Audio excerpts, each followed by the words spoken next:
Muito bem, você está chegando ao final do curso, essa é a última aula de lógica de programação. Bom, mas a sua vida como analista ou como programador, enfim, dependendo de como você for usar esse conhecimento, ela começa agora, tá? Então, o que você vai ter que fazer daqui para frente, né? Se for como por sua conta, né, você for trabalhar por sua conta, você deverá escolher uma linguagem. Vou sugerir que você pesquise no mercado o que se adequa melhor para a sua necessidade. Se você já estiver trabalhando numa empresa, provavelmente já tem ali adotado alguma linguagem, o sistema já está iniciado, você vai dar manutenção, ou seja, vai dar continuidade no trabalho já pré-existente e você vai ter que estudar aquela linguagem determinada, ok?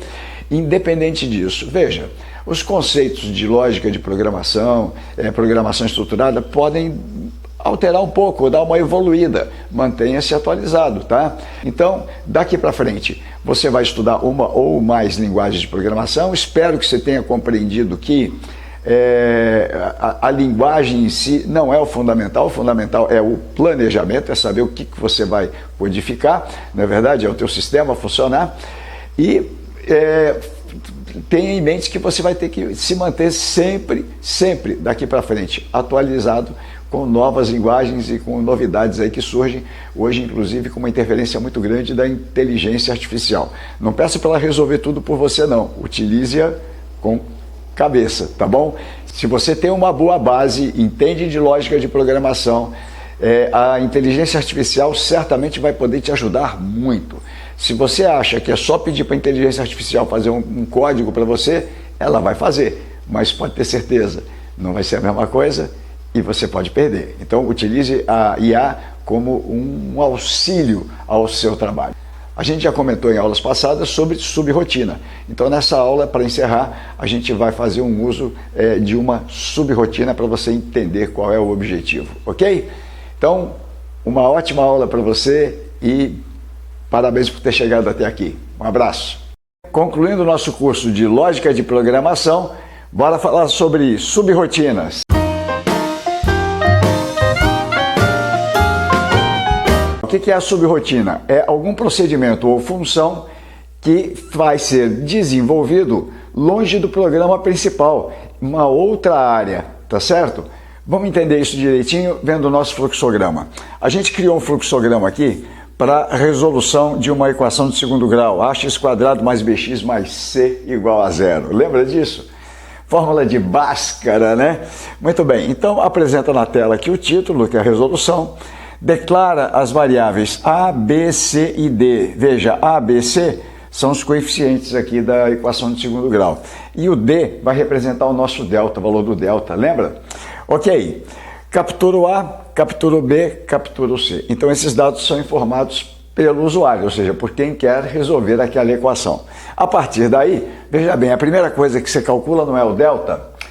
Ao invés de fazer aqui nessa parte, olha, então terminou aqui no A, né? Continua lá em cima no A, é um conector, tá? Ao invés de resolver aqui todas as contas do delta, eu faço uma chamada de subrotina.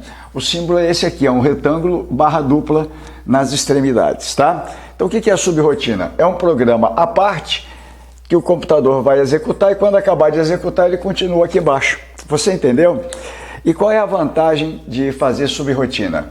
É que no caso aqui, por exemplo, você teria que calcular o delta e ocupar uma série de linhas aqui. Tá? Nesse exemplo não são nem tantas, mas tem subrotinas que são muito longas.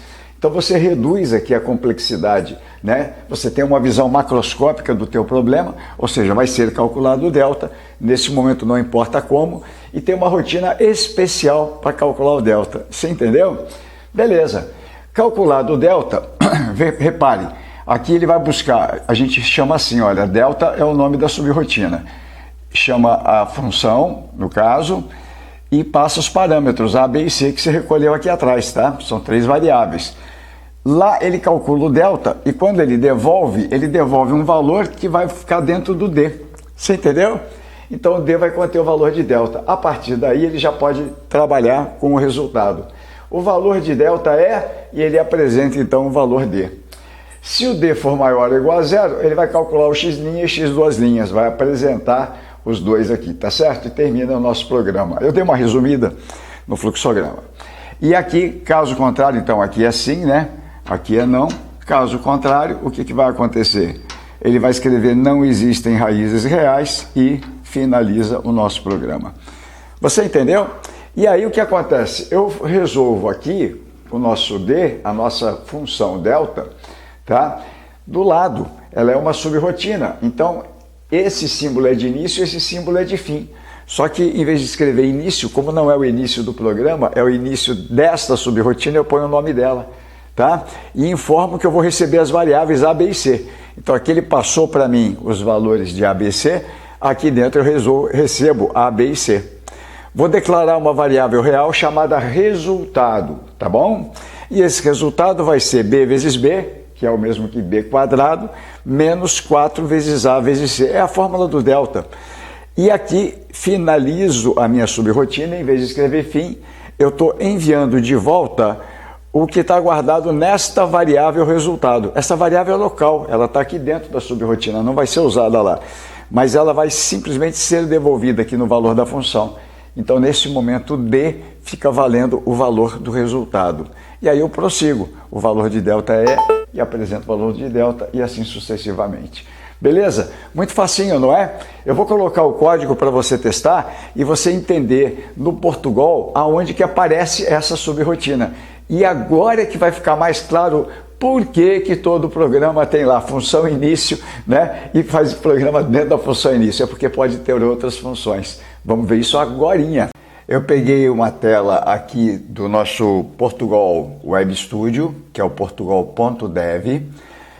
Algumas instruções aqui vão funcionar somente neste ambiente, então se você for trabalhar em outro ambiente, você vai ter que adaptar o programa. Iniciamos com o programa, abre chave, observa aqui na margem, fecha chave lá embaixo. Antes da função início, ele pede aqui, inclua a biblioteca matemática mate. Aqui é um comentário, inclui a biblioteca matemática. Então, essa biblioteca foi criada pelo Web Studio, tá? Então, o que é uma biblioteca? Na verdade, são programas, são rotinas que ele vai incluir, é como se elas estivessem escritas aqui, tá bom? Então, são programas, vamos dizer, pré-fabricados, ok? Que você pode utilizar. No caso aqui, é necessária essa biblioteca para que o nosso sistema consiga fazer contas como elevar ao quadrado ou extrair a raiz quadrada. Na verdade, precisamos aqui extrair a raiz quadrada. E aí vem a função início. O nosso programa, você já está acostumado a fazer, abre chave, fecha chave, escreva resolução de ax quadrado mais bx mais c igual a 0, barra n é para mudar de linha, então você pôs um título, não é isso? E aí ele pede para inserir os coeficientes A, B e C, respectivamente. Pula a linha de novo. E aqui vem os comandos, então. Leia A, leia B, leia C. Você imagina que o usuário vai digitar, então, 3 valores, não é isso? Que serão armazenados em A, B e C, tá? Não tem muita sofisticação nesse programa para não ficar tão longo. Mas se fosse uma coisa, vamos dizer, um sistema profissional, a gente teria que considerar aqui que o A não pode ser 0. Então, você já teria que fazer aí uma consistência, a gente chama isso de consistência de dados. Porque o usuário é capaz de digitar qualquer coisa, entendeu? Então, você teria que dar um alerta, opa, se o A for 0, então alerta, volta. Mas não vamos chegar nesse nível de detalhes aqui, tá bom? Então, lemos A, B e C. Agora sim, agora vem o que eu quero que você preste bastante atenção. Ele está aqui atribuindo à variável D, delta, abre parênteses, fecha parênteses. Isso aqui é uma função, tá? Ele está chamando uma função delta. E essa função é você que vai inventar, você que vai dizer o que ela vai fazer. Então aqui, o nome dela, delta, foi você quem inventou. Claro, nós queremos o valor de delta. Para calcular o valor de delta, a gente vai enviar o valor de A, de B e de C, tá certo? Esta função delta é a nossa subrotina. Repare que a função início fecha aqui embaixo, ó. Função início fecha aqui. Nossos programas terminavam aqui. Observa que agora, embaixo da função início, na mesma margem, você tem a função real delta, que abre e fecha aqui. Então, o que acontece? Ele chama essa função, manda esses parâmetros, aí o computador vai executar o que está aqui dentro da função delta, Quando ele executa, ele obtém um resultado e retorna o resultado. Este resultado vai entrar na variável D, tá certo? Vai ficar armazenado aqui. E aí prossegue. Escreva o valor de ΔE, põe o valor de D, que está na gavetinha D, não é isso? Pula uma linha. E olha aqui, se o D for maior ou igual a zero, ele vai escrever x' igual, e aqui embaixo x duas linhas igual, são as duas raízes da equação, ok?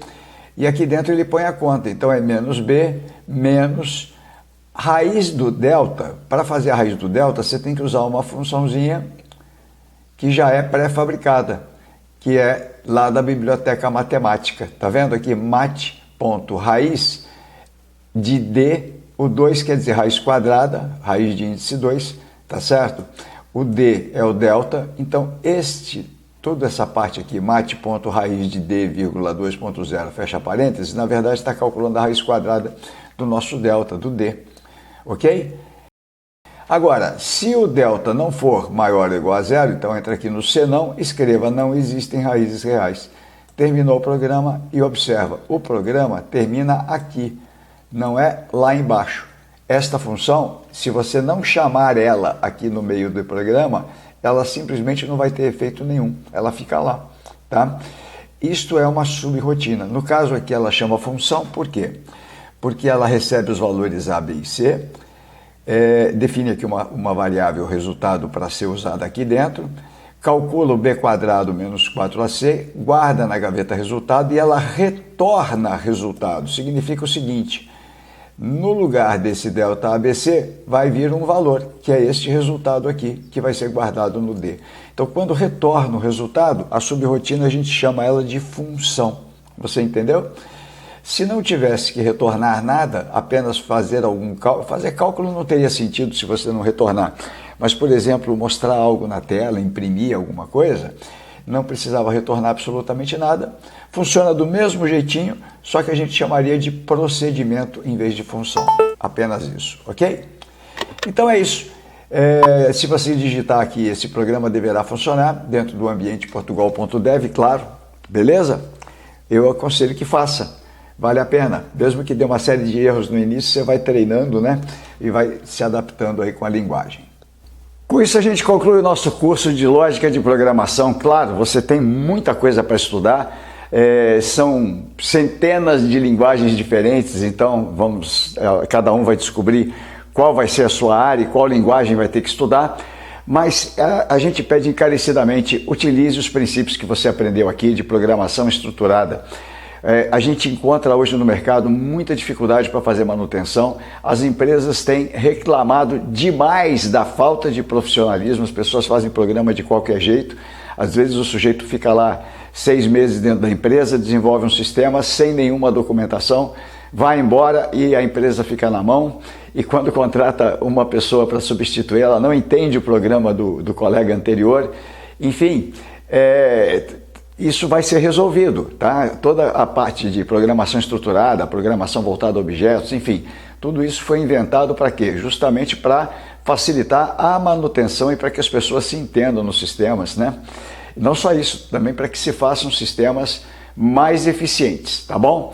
Então, a base é essa, daqui para frente, o que você vai fazer? Você vai estudar uma ou outra linguagem para se aprofundar, e vai ralar muito, vai fazer muito sistema, tá bom? Espero que você tenha gostado, agradeço por participar desse curso e se você gostou, por favor, curta essa aula, assista todas, se não assistiu, se caiu aqui de paraquedas, volta lá na aula 1, são diversas aulas do curso de Lógica de Programação. Compartilhe com seus colegas, com seus amigos, tá bom? E muito obrigado por sua atenção. Inscreva-se no canal para receber novos vídeos. Grande abraço!